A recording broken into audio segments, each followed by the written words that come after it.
Presiden Joko Widodo atau Jokowi mengingatkan para pelaku usaha minyak sawit agar mengikuti instruksi pemerintah terkait larangan ekspor minyak goreng dan bahan baku minyak goreng. Jokowi mengatakan, ketika kebutuhan dalam negeri dinilai terpenuhi, pemerintah pun akan segera mencabut larangan tersebut. Selanjutnya, kebijakan itu berlaku bagi semua produsen di seluruh wilayah, termasuk wilayah berikat.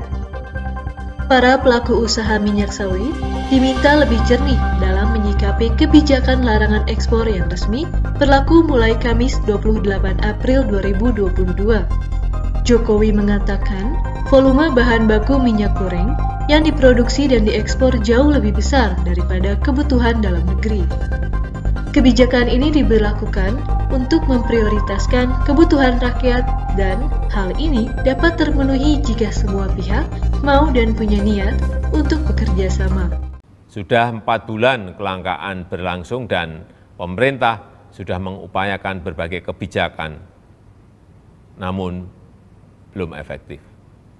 Oleh sebab itu, pemerintah memutuskan untuk melarang ekspor bahan baku minyak goreng dan minyak goreng ke luar negeri.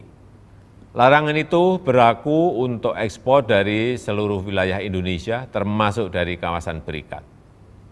Larangan ini memang menimbulkan dampak negatif, berpotensi mengurangi produksi, hasil panen petani yang tak terserap. Namun, tujuan kebijakan ini adalah untuk menambah pasokan dalam negeri hingga pasokan melimpah. Saya minta kesadaran industri minyak sawit untuk mencukupi kebutuhan dalam negeri. Prioritaskan dulu dalam negeri, penuhi dulu kebutuhan rakyat.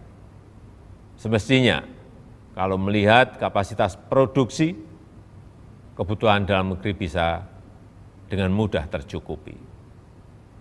Volume bahan baku minyak goreng yang kita produksi dan kita ekspor jauh lebih besar daripada kebutuhan dalam negeri. Masih ada sisa kapasitas yang sangat besar. Jika kita semua mau dan punya niat untuk memenuhi kebutuhan rakyat sebagai prioritas, dengan mudah kebutuhan dalam negeri dapat dicukupi. Ini yang menjadi patokan saya untuk mengevaluasi kebijakan itu. Begitu kebutuhan dalam negeri sudah terpenuhi, tentu saya akan mencabut larangan ekspor.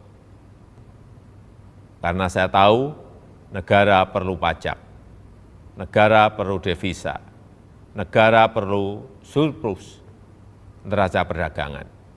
Tapi memenuhi kebutuhan pokok rakyat adalah prioritas yang lebih penting.